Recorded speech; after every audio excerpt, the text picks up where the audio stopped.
നമസ്കാരം. പുതിയ ക്ലാസ് കുറച്ച് കാര്യങ്ങൾ കൂടി പറയണമെന്ന് അതിൻ്റെ അടിസ്ഥാനത്തിലാണ് ഈ ക്ലാസ് ഇടുന്നത്. പിന്നെ നമുക്ക് ഈ ക്ലാസ്സിൽ ഇലക്ഷൻ ഡ്യൂട്ടി സർട്ടിഫിക്കറ്റും പിന്നെ മറ്റ് കുറച്ച് ചോദ്യങ്ങൾ, ഉത്തരങ്ങൾ, സംശയങ്ങൾ അതൊക്കെയാണ് വെച്ചിട്ടുള്ളത്. ഇപ്പോൾ പുതിയ ഇത് വന്നിട്ട് പ്രകാരം ബൂത്തുകളിലേക്ക് പോലീസ് ഓഫീസർമാരുടെ ജോലി ചെയ്യുന്നതിന് മറ്റുള്ളവരെയും നിയമിച്ചിട്ടുണ്ടാവും. NCC പോലെയുള്ള കാറ്റഗറിയിൽ വരുന്ന ആൾക്കാരെ.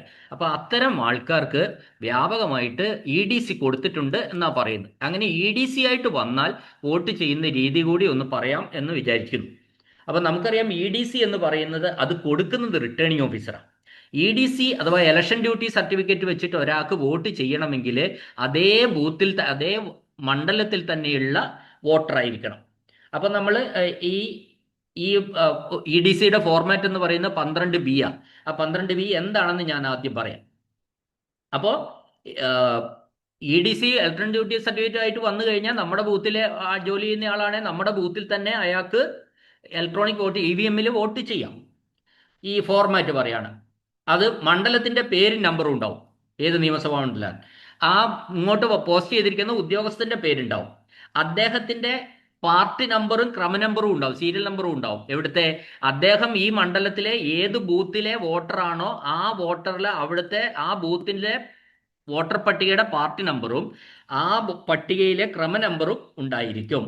അത് കഴിഞ്ഞാൽ താഴെ റിട്ടേണിംഗ് ഓഫീസറുടെ ഒരു സാക്ഷ്യപത്രം ഉണ്ടാവും. ആ സാക്ഷ്യപത്രം ഇതാണ്: ഈ മണ്ഡലത്തിലെ വോട്ടർ പട്ടികയിൽ പേരുള്ള ഇന്ന പേര് ഇലക്ഷൻ ഡ്യൂട്ടിയിലായതിനാൽ അദ്ദേഹം ഡ്യൂട്ടിയിലുള്ള ഏത് പോളിംഗ് സ്റ്റേഷനിലും വോട്ട് ചെയ്യാൻ അർഹനാണെന്ന് ഇതിനാൽ സാക്ഷ്യപ്പെടുത്തുന്നു. റിട്ടേണിംഗ് ഓഫീസർ ഒപ്പും പേരും സൈനും ഇടും. ഇതാണ് ഇലക്ഷൻ ഡ്യൂട്ടി സർട്ടിഫിക്കറ്റ്. അപ്പൊ ഇദ്ദേഹം ഇതുമായിട്ട് വന്നു കഴിഞ്ഞാൽ നമ്മുടെ ബൂത്തിൽ ഒരു സാധാരണ വോട്ടറെ പോലെ അദ്ദേഹത്തെ വോട്ട് ചെയ്യിക്കണമെന്നാണ്. അപ്പൊ അതിനുവേണ്ടി അദ്ദേഹത്തിന്റെ പേരും കാര്യങ്ങളും എന്ത് ചെയ്യണം?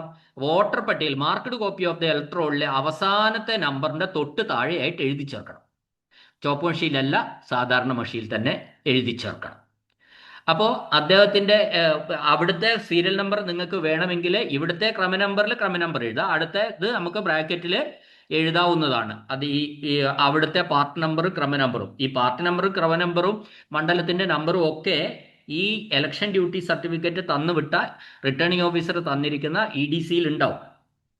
അപ്പോൾ അതാണ്. ഇനി എങ്ങനെയാണ് ഇത് 17A രജിസ്റ്റർ വോട്ടേഴ്സ് രജിസ്റ്ററിൽ എഴുതുന്നതും കൂടി പറഞ്ഞുതരാം. അപ്പോൾ വോട്ടേഴ്സ് രജിസ്റ്ററിൽ ഇപ്പോൾ ഈ EDC കൊണ്ടുവന്ന ആ ഉദ്യോഗസ്ഥൻ, ആ പോലീസിന്റെ ജോലി ചെയ്യുന്ന ആ ഉദ്യോഗസ്ഥൻ, നമ്മൾ അദ്ദേഹത്തിന്റെ ബൂത്തിലെ ക്രമ നമ്പർ 625 ആയിരുന്നു. അദ്ദേഹത്തിന്റെ അവിടുത്തെ പാർട്ടി നമ്പർ 32ആണ്. തോമസ് എന്നാണ് അയാളുടെ പേര്. ഇതൊക്കെ ഇതിലുണ്ട്. അപ്പൊ നമ്മൾ 17 രജിസ്റ്റർ വോട്ടേഴ്സ് രജിസ്റ്ററിൽ എങ്ങനെ എഴുതണം? ആദ്യം ക്രമ നമ്പർ എഴുതുക 625 ബാർ. രണ്ടാമത് പാർട്ടി നമ്പർ എഴുതുക 32 ബാർ. അസംബ്ലി കോൺസ്റ്റിറ്റ്യുൻസി നമ്പറാണ് മൂന്നാമത് ബാർ ഇട്ട് എഴുതേണ്ടത്. അപ്പോൾ ആ രീതിയിൽ എഴുതണം. ക്രമ number bar party number bar assembly constituency എന്ന് പറയുന്ന ഓരോ നിയമസഭാ മണ്ഡലത്തിനും ഓരോ നമ്പർ ഉണ്ടല്ലോ, അതും കൂടിയാണ് എഴുതേണ്ടത്. അത് രേഖപ്പെടുത്തണം. എവിടെ? വോട്ടേഴ്സ് രജിസ്റ്ററിൽ 17A എന്ന് പറയുന്ന വോട്ടേഴ്സ് രജിസ്റ്ററിൽ അത് രേഖപ്പെടുത്തണം. ഇത് ചെയ്തിട്ട് പക്ഷേ ഇത് നമ്മൾ പോളിംഗ് ഏജൻസിനോട് ഇക്കാര്യം പറയണം. വോട്ട് അപ്പോൾ ഇവിടെ നമ്മൾ ഇത് ചെയ്യുമ്പോഴുള്ള വ്യത്യാസം EVM-ൽ തന്നെയാണ് ചെയ്യുന്നത്.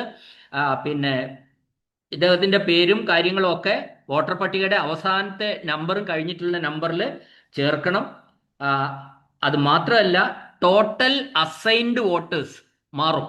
ഒരാളും കൂടെ കൂടുതലാവും. അപ്പോൾ ഈ ബൂത്തിലേക്ക് വോട്ട് ചെയ്യാൻ അർഹതയുള്ള ഒരാളുടെ പേരിൽ വരുമ്പോൾ ഒരാളാ ഉള്ളതെങ്കിൽ ഒരാൾ കൂടും. അപ്പോൾ അവിടെ എന്ത് വരും? അദ്ദേഹത്തിന്റെ യഥാർത്ഥ ബൂത്തിൽ അവിടുത്തെ മാർക്ക്ഡ് കോപ്പി ഓഫ് ദ ഇലക്ട്രോളില് അദ്ദേഹത്തിന്റെ പേരിന്റെ ഇടതുവശത്ത് ചുവന്ന മഷിയിൽ EDC എന്ന് രേഖപ്പെടുത്തിയിട്ടുണ്ടാവും. ഇയാൾക്ക് EDC കൊടുക്കുന്നതോടുകൂടി അവിടെ പിന്നെ ഇയാൾക്ക് വോട്ട് ചെയ്യാൻ പറ്റില്ല. അതെ, അങ്ങനെയാണ് അത് വരുന്നത്. ഓക്കെ, മനസ്സിലായി എന്ന് വിചാരിക്കുന്നു. പോളിംഗ് ഏജൻസിനോട് പറയണം. പിന്നെ ടോട്ടൽ അലൗഡിലും ഈ ഒരാളും കൂടി വരുമല്ലോ, അത് പിന്നെ സാധാരണ പോലെ അങ്ങ് പോകും. ഓക്കെ, ഇനി പറയാനുള്ള കാര്യം, അപ്പൊ EDC മനസ്സിലായിട്ടുണ്ടാവും, സംശയങ്ങളൊന്നും ഉണ്ടാവില്ല. അപ്പൊ EDC വ്യാപകമായിട്ടുണ്ട്. അതുകൊണ്ട് ഞാനിത് നമ്മൾ മറ്റ് ജീവനക്കാർക്ക്, മറ്റ് ഉദ്യോഗസ്ഥർക്കൊന്നും സാധാരണഗതിയിൽ അവരുടെ മണ്ഡലത്തിലല്ല ഡ്യൂട്ടി. അതുകൊണ്ട് EDC സാധാരണഗതിയിൽ PB ആയിരിക്കും ഉണ്ടാവുക എന്നായിരുന്നു ഞാൻ കരുതിയിരുന്നത്. പക്ഷെ ഇങ്ങനെ ഒരു സംഭവം കൂടി ഉള്ളത് കൊണ്ടാണ് EDC ഒന്നുകൂടി പറയാമെന്ന് വിചാരിച്ചത്. ഇനി കുറച്ച് സംശയം നമുക്ക് നോക്കാം. വോട്ടർ സ്ലിപ്പിൽ വല്ല സീലും വെക്കണമെന്നാ. ഇപ്പൊ വോട്ടർ സ്ലിപ്പിൽ നമ്മൾ എന്ത് ചെയ്യുക? ഈ ഡിസ്റ്റിങ്വിഷിംഗ് മാർക്ക്, ഒരു റൗണ്ടുള്ള സാധനമാണ് ഡിസ്റ്റിങ്വിഷിംഗ് മാർക്ക്. വോട്ടർ സ്ലിപ്പിന്റെ പുറഭാഗത്ത് നേരത്തെ തന്നെ അടിച്ചു വെക്കുക. വോട്ടർ സ്ലിപ്പ് ഉണ്ടല്ലോ, അതിന്റെ പുറകിൽ നേരത്തെ തന്നെ നമ്മൾ അടിച്ചു വെക്കണം. Ration card ID പ്രൂഫായിട്ട് സ്വീകരിക്കാമോ? പറ്റില്ല. നമുക്കറിയാമല്ലോ, റേഷൻ കാർഡ് ഒരു ID പ്രൂഫ് അല്ല. ID പ്രൂഫിൽ കുറേ സാധനം വരുന്നുണ്ട്. ആധാർ വരുന്നുണ്ട്, പാൻ വരുന്നുണ്ട്, ഡ്രൈവിംഗ് ലൈസൻസ് വരുന്നുണ്ട്, പാസ്പോർട്ട് വരുന്നുണ്ട്, തൊഴിലുറപ്പ് കാർഡ് വരുന്നു, ഫോട്ടോ പതിച്ച ബാങ്ക്, പോസ്റ്റ് ഓഫീസ് പാസ്ബുക്കുകൾ വരുന്നുണ്ട്, പെൻഷൻ രേഖ ഫോട്ടോ പതിച്ചത്. ഇതൊക്കെയാണ് നമ്മളുടെ ഈ വോട്ടർ പട്ടിക, വോട്ട് ചെയ്യാനുള്ള ID ആയിട്ട് നമുക്ക് എടുക്കാവുന്ന സാധനങ്ങൾ. അതുകൊണ്ട് റേഷൻ കാർഡ് പറ്റില്ല. ഇനി ചില ഓഫീസർമാർ ചോദിച്ച ചോദ്യമാണ്, നില്ല് എഴുതുന്നിടത്ത് ഈ പ്രിസൈഡിംഗ് ഓഫീസർ പിന്നെ ഒപ്പിടണമെന്ന്. നമ്മളൊരു നില്ല് ക്രോസ് ആയിട്ട് എഴുതിയാൽ അടിയിൽ പ്രിസൈഡിംഗ് ഓഫീസർ ഒരു ഒപ്പും കൂടി ഇട്ടോളൂ, എന്താ കുഴപ്പം? ആ നില്ല് എഴുതിയതിന് ഒരു ഒരു ഓണർ വേണ്ടേ? അപ്പോൾ നില്ല് എഴുതുന്ന ആൾ ആരാണോ അയാൾ അടിയിൽ ഒപ്പും കൂടി ഇടുമ്പോൾ മാത്രമേ ആ നില്ലിന്, ഞാനാണ് പറഞ്ഞത്, പ്രിസൈഡിംഗ് ഓഫീസറാണ് പറഞ്ഞത് നില്ല് എന്ന് പറയണമെങ്കിൽ അതിൻ്റെ അടിയിൽ ആ പ്രിസൈഡിംഗ് ഓഫീസറുടെ ഒപ്പും കൂടി ഇടാം. ഇത് ചെറിയ സംശയമാണ്. നമ്മൾ ഒരു ഒപ്പിനൊക്കെ വലിയ വില കാണുന്ന ഒരു രീതിയിലാണ് അത് പറഞ്ഞത്. അപ്പോൾ അത് നോക്കണ്ട, നമ്മുടെ ഒരു ഒപ്പ് കൊടുക്കുക അവിടെ. ഓക്കെ. ദെൻ ഈ 7 സ്ലിപ്പുകൾ VVPAT-ൽ കിടക്കുമല്ലോ, ആദ്യം വീഴുമല്ലോ, അത് അവിടെ കിടക്കുന്നതുകൊണ്ട് എന്താ കുഴപ്പം? കിടന്ന പ്രശ്നമാണോ? അതാണ് അടുത്ത ചോദ്യം. 7 VVPAT സ്ലിപ്പുകൾ അത് ടെസ്റ്റ് സ്ലിപ്പാണ്. അത് നമ്മൾ മനസ്സിലാക്കേണ്ട കാര്യം. അത് ടെസ്റ്റ് സ്ലിപ്പാണ്. അത് നമ്മുടെ വോട്ടുമായിട്ട് യാതൊരു ബന്ധവും ഇല്ല. അതുകൊണ്ട് അതവിടെ കിടന്നോട്ടെ. വോട്ട് എണ്ണുന്ന സമയത്ത്, അല്ലെ VVPAT എണ്ണി നോക്കേണ്ട സന്ദർഭം വന്നാൽ അത് എണ്ണുന്ന സമയത്ത് ഇത് കണ്ടാൽ അറിയാം ഇത് ടെസ്റ്റ് ഇത് ടെസ്റ്റ് സ്ലിപ്പാണ് എന്ന കാര്യം അത് നോക്കുമ്പോൾ അറിയാം. കാരണം അതിനകത്ത് വേറെ സ്ഥാനാർത്ഥിയുടെ പേരോ ചിഹ്നമോ ഒന്നും ഉണ്ടായിരിക്കില്ല. അതുകൊണ്ട് അതവിടെ കിടന്നോട്ടെ, കുഴപ്പമില്ല. ഇനി വേറൊരു ചോദ്യം, നമ്മൾ ഈ വോട്ടർ പട്ടികയിലെ ചലഞ്ച് വോട്ട് വരുമ്പോൾ ഒരാൾ ചോദിച്ചു, ഫസ്റ്റ് ക്രമനമ്പറും പേരും പറയുമ്പോൾ തന്നെ അന്നേരം തന്നെ ഈ സെക്കൻഡ് പോളിംഗ് ഓഫീസർ വോട്ടേഴ്സ് രജിസ്റ്ററിൽ അയാളുടെ ക്രമനമ്പർ എഴുതുമല്ലോ എന്ന്. പിന്നെ അയാൾ ചലഞ്ച് ചെയ്ത അയാൾ പരാജയപ്പെട്ട അത്, അപ്പോൾ ഒരു പ്രശ്നവുമില്ല, അത് വെട്ടി എഴുതിയാൽ മതി. വോട്ടേഴ്സ് രജിസ്റ്ററിൽ ആ ക്രമനമ്പർ വെട്ടിയിട്ട് എഴുതിയ. അല്ലാതെ തന്നെ നമ്മൾ കേട്ടിട്ട് ഒരെണ്ണം തെറ്റിപ്പോയാൽ നമ്മൾ എന്താ ചെയ്താൽ? ഇത് മാനുവൽ വർക്കല്ലേ, മാനുവൽ വർക്ക്, നമ്മൾ തെറ്റുകൾ സംഭവിക്കാമല്ലോ. അപ്പോൾ അത് ചിരണ്ടുമൊന്നും വേണ്ട, വെട്ടിയിട്ട് എഴുതിയാൽ മതി. ഓക്കെ. ഇനി 2 കൈയിലും വിരലില്ലാത്ത ഒരാളാണേലും ഒപ്പിടേണ്ട കമ്പനിയും വെച്ച് ചെയ്യുന്നല്ലേ നല്ലത്. അത് അങ്ങനെ ഒരു ഓപ്ഷൻ അവർക്ക് കൊടുക്കേണ്ടതാണ്. ഇനി മറ്റൊരു ചോദ്യം പറഞ്ഞിരിക്കുന്നത്, ASD ഡിക്ലറേഷനിലെ ഡേറ്റ് എന്ന് പറയുന്നത് ഏതാണ്? അത് ഇന്ന ഡേറ്റിൽ എനിക്ക് ഇന്ന പോലെ ആണ് എന്ന് പറയുന്നതാണ് ആ ഡിക്ലറേഷൻ. ആ ഡിക്ലറേഷൻ 1/1/2026, 1/1/2026 എന്നാണ് സാധാരണ നമ്മൾ അത് വെക്കുന്നത്. ദെൻ ബാറ്ററി, VVPAT-ലെ ബാറ്ററി ഏത് കവറിലാണ്ടത്? അത് ബാറ്ററി ഇടാൻ പ്രത്യേകം കവർ പറഞ്ഞിട്ടില്ല. നമ്മൾ കൺട്രോൾ യൂണിറ്റിന്റെ ഒപ്പം ഈ ബാറ്ററിയും വൈകുന്നേരം VVPAT-ൽ നിന്ന് ബാറ്ററി എടുത്തു മാറ്റണമെന്നാണല്ലോ പറഞ്ഞിരിക്കുന്നത്. വൈകുന്നേരം വോട്ടിംഗ് എല്ലാം കഴിഞ്ഞിട്ടാണ് അത് നേരിട്ട് കൊടുക്കേണ്ട ഒന്നാണ്. ഇനി അടുത്തത്, മോക്ക് പോളില് ടോട്ടൽ അടിച്ച് ബോധ്യപ്പെടുത്തിയാൽ പോരെന്ന് ഒക്കെയുള്ള ചോദ്യങ്ങളുണ്ട്. അപ്പം നമ്മൾ എപ്പോഴും CRC ഫോളോ ചെയ്യാനാണ് ഞാൻ പറയുക. CRC ക്ലോസ്, റിസൾട്ട്, ക്ലിയർ, ഇങ്ങനെ ചെയ്യണം. അപ്പം നമ്മൾ ക്ലിയർ ബട്ടൺ മാത്രമാണ് ഞെക്കിയതെങ്കിൽ എന്ത് പറ്റും? ഇൻവാലിഡ് കാണിക്കും. അപ്പോൾ ആ ഇൻവാലിഡ് അതിൻ്റെ അർത്ഥം എന്താ? അതിൻ്റെ മുമ്പിൽ 2 ബട്ടൺ കൂടി അമർത്താനുണ്ട് എന്നാ. അപ്പോൾ ക്ലോസ് ബട്ടൺ അമർത്തി റിസൾട്ട് ബട്ടണും അമർത്തിയതിന് ശേഷം മാത്രമേ ക്ലിയർ ബട്ടൺ ചെയ്യാവൂ. അതെല്ലാം കഴിഞ്ഞിട്ട് ആണ് വീണ്ടും ഒരിക്കൽ കൂടി ടോട്ടൽ ബട്ടൺ 0 ആയി കാണിച്ചു കൊടുക്കണം. അതാണ്. പിന്നെ നമുക്ക് VVPAT സ്ലിപ്പ് നമ്മൾ മോക്ക് പോൾ ചെയ്ത സമയത്ത് നമ്മൾ ബോക്സിൽ നിന്ന് VVPAT സ്ലിപ്പ് നീക്കം ചെയ്യും. ആ സമയത്ത് ആ സ്ലിപ്പിന്റെ പുറകിൽ, ഇപ്പൊ 50 സ്ലിപ്പാണ് ഉള്ളതെങ്കിൽ ആ സ്ലിപ്പിന്റെ പുറകിൽ നമ്മൾ മോക്ക് പോൾ സ്ലിപ്പ് എന്ന് പറയുന്ന ഒരു സീല് നമുക്ക് തന്നിട്ടുണ്ടാവും. ആ സീല് വെക്കേണ്ടതാണ് VVPAT സ്ലിപ്പിന്റെ പുറകിൽ 50 എണ്ണം. അത് മെല്ലെ ചെയ്താൽ മതി കേട്ടോ. മോക്ക് പോൾ എല്ലാം കഴിഞ്ഞ് ഇനി ചെയ്യാൻ നേരമുണ്ട് അന്നേരം ചെയ്യുക, അല്ല ഇലക്ഷൻ തുടങ്ങിയിട്ടാണെങ്കിലും കുഴപ്പമൊന്നുമില്ല. പുറകിൽ മോക്ക് പോൾ സ്ലിപ്പ് എന്ന് അത് സീലായിട്ട് തന്നിട്ടുണ്ട്, എഴുതുകയൊന്നും വേണ്ട. അത് നിങ്ങൾ സീല് വെച്ചാൽ മതി. ഇനി ASD ലിസ്റ്റിൽ ഒരു സെപ്പറേറ്റ് ASD ലിസ്റ്റിനെ പറ്റി ഒരിക്കൽ കൂടി ഞാൻ പറയട്ടെ. ഇതൊരു സെപ്പറേറ്റ് ലിസ്റ്റാണ് ASD ലിസ്റ്റ് എന്ന് പറയുന്നത്. അത് ഈ ASD ലിസ്റ്റിലുള്ളവര് ഒരിക്കൽ അതിനെ സംബന്ധിച്ച കുറേ പേര് ഇപ്പൊ സംശയം ചോദിച്ചു, അതുകൊണ്ടാണ് ഞാൻ വീണ്ടും പറയുന്നത്. ASD ലിസ്റ്റിലുള്ളവരെന്ന് പറഞ്ഞാൽ അത് നമ്മുടെ മാർക്ക്ഡ് കോപ്പി ഓഫ് ദി ഇലക്ട്രോളിലുള്ളവർ തന്നെയാണ്. ഇതൊരു വാർണിംഗ് ലിസ്റ്റാണ്. നിങ്ങളുടെ വോട്ടർ പട്ടികയിലെ ഇന്ന ആൾക്കാർ ASD ലിസ്റ്റിലുള്ളതാണ്, അവര് വന്നാൽ ശ്രദ്ധിക്കണം എന്ന് പറയുന്നതാണ് ഇത്. അപ്പൊ ASD ലിസ്റ്റിന്റെ ഫോർമാറ്റ് നമുക്ക് നോക്കാം. Serial number, elect serial number in elector roll. ആ എലക്ടർ റോളിലെ വോട്ടർ പട്ടികയിലെ യഥാർത്ഥ വോട്ടർ പട്ടികയിലെ, അതായത് നമ്മൾ തന്നെ അതുണ്ട്, ആ വോട്ടർ പട്ടികയിലെ അയാളുടെ സീരിയൽ നമ്പർ എത്രയാണ് എന്നാണ് അവിടെ കോളത്തിൽ ചോദിച്ചിരിക്കുന്നത്. അതും കഴിഞ്ഞ് പേര്, അച്ഛൻ്റെ പേര്, അവരുടെ ഏജ്, അത് A ആണോ S ആണോ D ആണോ എന്നും വലതുഭാഗത്ത് പറയുന്നുണ്ട്. അതായത് ആബ്സെന്റി ആണോ, ഷിഫ്റ്റഡ് ആണോ, അല്ലെങ്കിൽ ഡെഡ് ആണോ എന്ന് പുറകിൽ പറയുന്നുണ്ട്. അതാണ് ഈ ASD ലിസ്റ്റ് എന്ന് പറയുന്ന സാധനം. അപ്പോൾ എലക്ടേഴ്സിന്റെ സീരിയൽ നമ്പർ ഇൻ എലക്ടർ റോളിലെ അതായത് നമ്മുടെ മാർക്ക്ഡ് കോപ്പിയിൽ തന്നെയുള്ള ഇവരുടെ ക്രമ നമ്പർ വീണ്ടും അപ്പുറത്ത് പറയുന്നുണ്ട്. അപ്പൊ നമുക്ക് എന്ത് ചെയ്യാം? ഈ മാർക്ക്ഡ് കോപ്പിയിൽ അവരുടെ പേരിന്റെ അടിയിൽ ഇത് നമ്മളൊരു പെൻസിൽ വെച്ച് മാർക്ക് ചെയ്ത് വെക്കുക. അവരെങ്ങാനും വോട്ട് ചെയ്യാൻ വരുന്നുണ്ടെങ്കിൽ ഫസ്റ്റ് പോളിംഗ് ഓഫീസർക്ക് ഇങ്ങനെ മാർക്ക് ചെയ്ത് വെച്ചാൽ, പെൻസിലേ ഉപയോഗിക്കണ്ട കേട്ടോ, പേനയൊന്നും ഉപയോഗിക്കണ്ട, അത് വരച്ച് കണ്ട അപ്പോൾ അറിയാം. പെട്ടെന്ന് നമ്മൾ ASD ലിസ്റ്റ് എല്ലാവരും വരുമ്പോൾ നോക്കൂല്ലോ, അറിയാം ഇന്ന ആൾക്കാർ ASD ലിസ്റ്റിൽ പെട്ടവരാണല്ലോ. അപ്പോൾ അതിനനുസരിച്ചുള്ള ഒരു ട്രീറ്റ്മെന്റ് അവർക്ക് കൊടുക്കാൻ വേണ്ടി നമുക്ക് കഴിയും. ഇതാണ് നമ്മൾ മനസ്സിലാക്കേണ്ട കാര്യം. അപ്പോൾ ASD ലിസ്റ്റിലുള്ള ഒരാളെ നമ്മൾ മാർക്ക്ഡ് കോപ്പിയിൽ പിന്നെയും കൂട്ടിച്ചേർക്കരുത്. കാരണം മാർക്ക്ഡ് കോപ്പിയിൽ വീണ്ടും കൂട്ടിച്ചേർക്കുമ്പോൾ, ഞാനിത് ഒരിക്കൽ പറഞ്ഞതാണ്, അവിടെ ഡ്യൂപ്ലിക്കേഷൻ വരും. അത് അവരെ ആഡ് ചെയ്യുന്ന അഡീഷണൽ ലിസ്റ്റാണ് അത് നമ്മൾ പിന്നീട് വീണ്ടും ആ എണ്ണം മാർക്ക്ഡ് കോപ്പിയുടെ എണ്ണത്തിന്റെ കൂട്ടത്തിൽ കൂട്ടിച്ചേർക്കേണ്ടതില്ല എന്നാണ് ഞാൻ പറഞ്ഞത്. ഇനി വേറെ ആൾക്കാർ നിരന്തരമായിട്ട് ചോദിക്കുന്ന ഒരു ചോദ്യം ഇതാണ്, പോളിംഗ് ഏജൻസ് ഒപ്പിടേണ്ട ഡോക്യുമെന്റ്സ് എന്തൊക്കെയാണ്? ഞാൻ ഒരിക്കൽ കൂടി പറയാം. 17 സിയിൽ പോളിംഗ് ഏജൻസ് ഒപ്പിടാനുള്ള സ്ഥലമുണ്ട്. അത് പറ്റുന്ന അത്രയും ഒപ്പിടുക. പിന്നെ presiding officers report, mock Paul certificate ഒക്കെ വരുന്നത് presiding officers report part 1, part 2, part 3, part 4, part 5, ഈ 5ലും ഏജൻസ് ഒപ്പിടാനുള്ളതാണ്. പക്ഷെ നമ്മൾ വേണ്ടാത്ത നില്ലാണ് ഒരു ഫോറമെങ്കിൽ ആ നില്ലിൽ പോളിംഗ് ഏജൻസ് ഒപ്പിടേണ്ട ആവശ്യമില്ല. അപ്പൊ ഇവിടെ ഒന്നാമത്തത് പാർട്ട് 1 മോക്ക് പോൾ സർട്ടിഫിക്കറ്റാ, അതിൽ നിർബന്ധമായിട്ടുണ്ട് നമ്മൾ ചെയ്യേണ്ടത്. 2 റീപ്ലേസ്മെന്റ് ഉണ്ടെങ്കിൽ ചെയ്താൽ മതി. 3 ക്ലോസ് ബട്ടൺ അമർത്തി കഴിഞ്ഞിട്ടുള്ള ഒരു റിപ്പോർട്ടാണ്. ഞാൻ ക്ലോസ് ബട്ടൺ അമർത്തി എന്നും പറഞ്ഞിട്ടുള്ള റിപ്പോർട്ടാണ്. അത് 2, 1, 3 നിർബന്ധമായിട്ടും വേണ്ടതാണ്. 4, 5 റീപ്ലേസ്മെന്റ്. അപ്പൊ റീപ്ലേസ്മെന്റ് ഉണ്ടെങ്കിൽ മാത്രമേ പാർട്ട് 2, പാർട്ട് 4, പാർട്ട് 5 വേണ്ടി വരുന്നുള്ളൂ. അപ്പോൾ പ്രിസൈഡിംഗ് ഓഫീസറുടെ റിപ്പോർട്ടിൽ ആ 5 എണ്ണത്തിലും ശരിക്കും വേണ്ടതിൽ നമ്മൾ പോളിംഗ് ഏജൻസ് ഒപ്പിടാൻ. വിവിപാറ്റ് സ്ലിപ്പിന്റെ ബ്ലാക്ക് കവറിന്റെ പുറത്ത് വിവിപാറ്റ് സ്ലിപ്പ് നമ്മൾ ഒരു കറുത്ത കവറിലിട്ട് സീൽ ചെയ്ത് വെക്കും. ആ കവറിന്റെ പുറത്ത് നമുക്ക് എന്ത് ചെയ്യാം? ഈ പോളിംഗ് ഏജൻസിന് സൈൻ ചെയ്യാവുന്നതാണ്. ദെൻ വേണമെങ്കിൽ രജിസ്റ്റർ ഓഫ് വോട്ടേഴ്സിന്റെ അവസാനം പിന്നെ ഒപ്പിടാവുന്നതാണ്. വേണമെങ്കിൽ രജിസ്റ്റർ ഓഫ് വോട്ടേഴ്സ് വൈകുന്നേരം ആയി കഴിഞ്ഞാൽ, കംപ്ലീറ്റ് ആയി കഴിഞ്ഞാൽ പ്രിസൈഡിംഗ് ഓഫീസർ എന്ത് എഴുതും?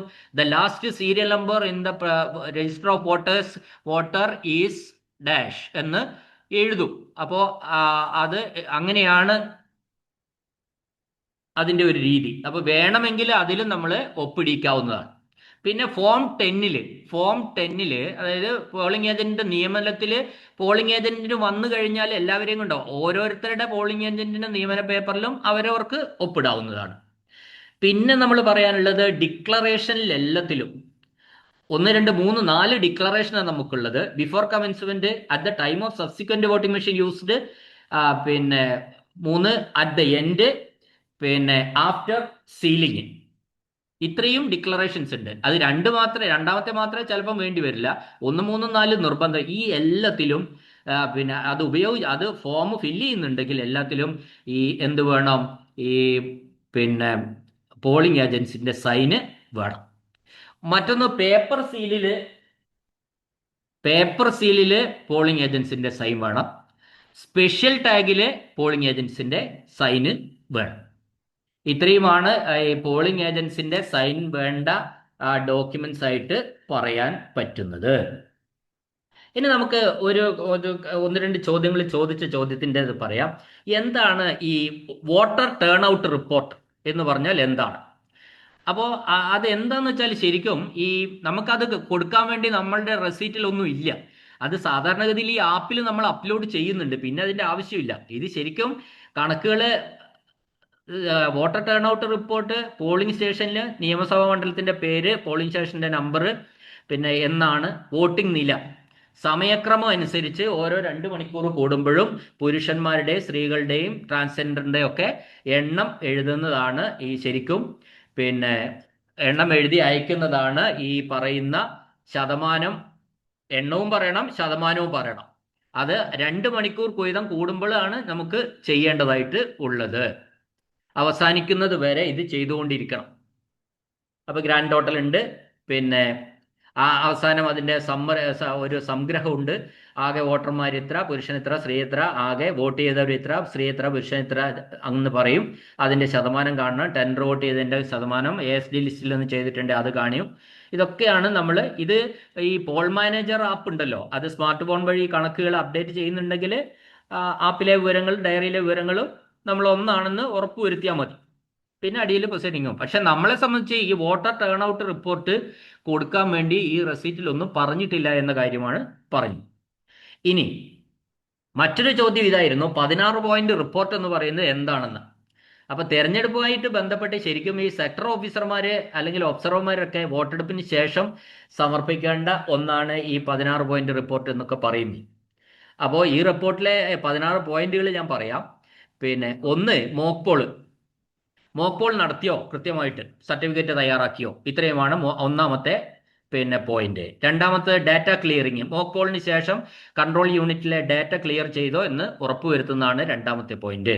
മൂന്നാമത്തെ പോയിന്റ് എന്ന് പറഞ്ഞാൽ VVPAT മെഷീനിലെ മോക്ക് പോൾ സ്ലിപ്പുകൾ നീക്കം ചെയ്ത് കറുത്ത കവറിലാക്കി സീൽ ചെയ്തോ എന്ന വിവരമാണ്. നാലാമത്തത് മോക്ക് പോൾ സമയത്ത് പോളിംഗ് ഏജന്റുമാർ സന്നിഹിതരായിരുന്നോ എന്ന കാര്യമാണ്. അഞ്ചാമത്തെ 17A രജിസ്റ്ററിലെ വോട്ടർമാരുടെ രജിസ്റ്റർ കൃത്യമായി പാലിച്ചിട്ടുണ്ടോ എന്ന് പരിശോധിക്കലാണ്. ആറാമത്തത് വോട്ടർ സ്ലിപ്പാണ്. വിതരണം ചെയ്ത വോട്ടർ സ്ലിപ്പുകളുടെ എണ്ണവും വോട്ട് ചെയ്തവരുടെ എണ്ണവും തമ്മിലുള്ള പൊരുത്തമാണ്. ഏഴാമത്തത് EVMലെ വോട്ടുകൾ, കൺട്രോൾ യൂണിറ്റിൽ രേഖപ്പെടുത്തിയ വോട്ടുകളും 17A രജിസ്റ്ററിലെ എണ്ണവും തുല്യമാണോ എന്ന് ഉറപ്പാക്കുന്നതാണ് ഏഴാമത്തെ പോയിന്റ് എന്ന് പറയുന്നത്. എട്ടാമത്തത് ക്ലോസ് ബട്ടൺ, അതായത് വോട്ടെടുപ്പ് അവസാനിച്ച ഉടൻ കൺട്രോൾ യൂണിറ്റിലെ ക്ലോസ് ബട്ടൺ അമർത്തിയോ എന്ന വിവരമാണ് എട്ടാമത്തെ പോയിന്റ്. ഒമ്പതാമത്തെ പോയിന്റ് വോട്ടെടുപ്പിന് ശേഷം EVM, VVPAT എന്നിവ കൃത്യമായി സീൽ ചെയ്തോ എന്നതാണ് ഒമ്പതാമത്തെ പോയിന്റ്. പത്താമത്തെ പോയിന്റ് ഫോം 17C, വോട്ട് കണക്ക് രേഖപ്പെടുത്തുന്ന 17Cയുടെ കോപ്പി ഏജന്റുമാർക്ക് നൽകിയോ എന്ന വിവരമാണ്. 11ാമത്തെ പോയിന്റ് വോട്ടെടുപ്പ് സമയത്ത് എന്തെങ്കിലും ഗുരുതരമായ പരാതികൾ ഉയർന്നിട്ടുണ്ടോ എന്നുള്ള കാര്യമാണ്. 12 അക്രമങ്ങളോ തടസ്സങ്ങളോ ഉണ്ടായിട്ടുണ്ടോ, ബൂത്ത് പിടുത്തം അല്ലെ അക്രമം, അത്തരത്തിൽ എന്തെങ്കിലും ഉണ്ടായിട്ടുണ്ടോ എന്ന പോയിന്റ് ആണ്. അത് 12ാമത്തെ പോയിന്റ്. 13ാമത്തെ പോയിന്റ് സന്ദർശക ഡയറി, വിസിറ്റിംഗ് ഷീറ്റ് ഉണ്ടല്ലോ നമ്മളെ, അത് കൃത്യമായി പൂരിപ്പിച്ചിട്ടുണ്ടോ എന്ന് നോക്കുകയാണ്. 14 എന്ന് പറയുന്നത് സമ്മർദ്ദങ്ങൾ, ഏതെങ്കിലും സ്ഥാനാർത്ഥിയോ പാർട്ടിയോ വോട്ടർമാരെ സ്വാധീനിക്കാൻ ശ്രമിച്ചോ എന്ന് പരിശോധിക്കുന്നതാണ് ഈ 14ാമത്തെ പോയിന്റ്. 15ാമത്തെ പോയിന്റ് എന്ന് പറയുന്നത് പ്രത്യേക സാഹചര്യങ്ങൾ, അതായത് വോട്ടിംഗ് മെഷീൻ മാറ്റിവെക്കേണ്ടി വരികയോ സാങ്കേതിക തകരാർ ഉണ്ടാവുകയോ ചെയ്തിട്ടുണ്ടോ എന്ന വിവരമാണ്. 16ാമത്തത് പൊതുവായ വിലയിരുത്തലാണ്, വോട്ടെടുപ്പ് സമാധാനപരമായോ എന്നതിനെക്കുറിച്ചുള്ള സെക്ടർ ഓഫീസറുടെ അന്തിമ നിഗമനമാണ്. ഈ റിപ്പോർട്ട് പരിശോധിച്ച ശേഷമാണ് ശരിക്കും റിട്ടേണിംഗ് ഓഫീസർ വോട്ടെടുപ്പിലേക്ക് കടക്കണോ എന്നൊക്കെ തീരുമാനിക്കുന്നതെന്നൊക്കെയാണ് പറയുന്നത്. അപ്പൊ ഈ 16 പോയിന്റ് റിപ്പോർട്ട് എന്ന് പറയുന്നത് നമ്മൾ സമർപ്പിക്കേണ്ടതായിട്ട് വരുന്നില്ല. നമ്മളിത് വേണ്ടി വന്നാൽ നമുക്കൊരു ഫോർമാറ്റ് തരണമായിരുന്നു. അപ്പോൾ വോട്ടർ ടേൺ ഔട്ടിന്റെ ഫോർമാറ്റിൽ ആപ്പിൽ അപ്ലോഡ് ചെയ്യണം, അത് നമ്മൾ പറയുന്നുണ്ടല്ലോ. അപ്പം പിന്നെ വോട്ടർ ടേൺ ഔട്ട് റിപ്പോർട്ട് നമ്മൾ ചെയ്യേണ്ട ആവശ്യമില്ല. എന്നാൽ ഈ 16 പോയിന്റ് വിവരങ്ങൾ നമ്മൾ കൃത്യമായിട്ടും ചെയ്യാൻ ഇവിടെ ഇത് നമുക്കൊരു ഡയറക്ഷൻ ഇല്ല. അത് ഒബ്സർവർമാരുടെ ഡ്യൂട്ടിയാണ് എന്നാണ് എനിക്ക് പറയാനുള്ളത്. അപ്പോൾ ഈ കാര്യങ്ങൾ, ഇത്രയും പറഞ്ഞ കാര്യങ്ങൾ, വീഡിയോയിൽ പറയുന്ന കാര്യങ്ങൾ ഞാനിവിടെ വളരെ സ്പീഡിൽ പറഞ്ഞതാണ്. എല്ലാം കവർ ചെയ്യാൻ വേണ്ടിയിട്ടാണ് പറഞ്ഞത്. ഞാൻ ഇവിടെ അവസാനിപ്പിക്കുകയാണ്. എന്നെ കേട്ട എല്ലാവർക്കും നന്ദി, നമസ്കാരം.